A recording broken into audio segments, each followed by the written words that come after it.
காவிரி நதிநீர் பிரச்சினையில் கர்நாடகா மற்றும் தமிழக மக்கள் அமைதி காக்க வேண்டும் என இந்திய பிரதமர் நரேந்திர மோடி வேண்டுகோள் விடுத்துள்ளார்.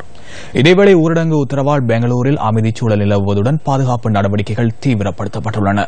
இந்த நிலையில் உச்சநீதிமன்ற தீர்ப்பை கர்நாடகா மதிக்கும் எனவும் காவிரி பிரச்சினையில் கர்நாடகாவுக்கு தொடர்ந்தும் அநீதி இழைக்கப்படுவதாகவும் அமைச்சரவைக் கூட்டத்தின் பின்னர் கர்நாடக முதலமைச்சர் சித்தராமையா தெரிவித்ததாக தமிழகத்திலிருந்து ஊடகவியலாளர் தியாகச்செம்மல் நியூஸ் ஃபர்ஸ்டுக்கு கருத்து வெளியிட்டார்.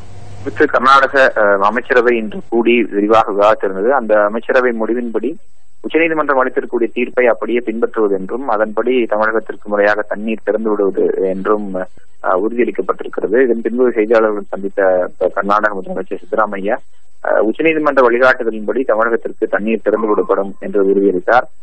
காவிரி விவகாரத்தில் தொடர்ந்து கர்நாடகத்திற்கு அநீதி விளைவிக்கப்படுகிறது என்ற அவர் ஒரு தகவலையும் தெரிவித்தார். இருந்த போதிலும் கர்நாடகத்து நகரங்களான பெங்களூரு, மைசூர், மாண்டியா போன்ற பகுதியில் குடிநீர் தட்டுப்பாடு ஏற்படாது என்ற உறுதியை தான் வழங்குவதாகவும் கர்நாடக விவகாரத்தில் காவிரி விவகாரத்தில் நாளை பிரதமர் நரேந்திர மோடியை கர்நாடக முதலமைச்சரும் அமைச்சர்களும் சந்திக்க இருப்பதாகவும் அவர் தெரிவித்தார்.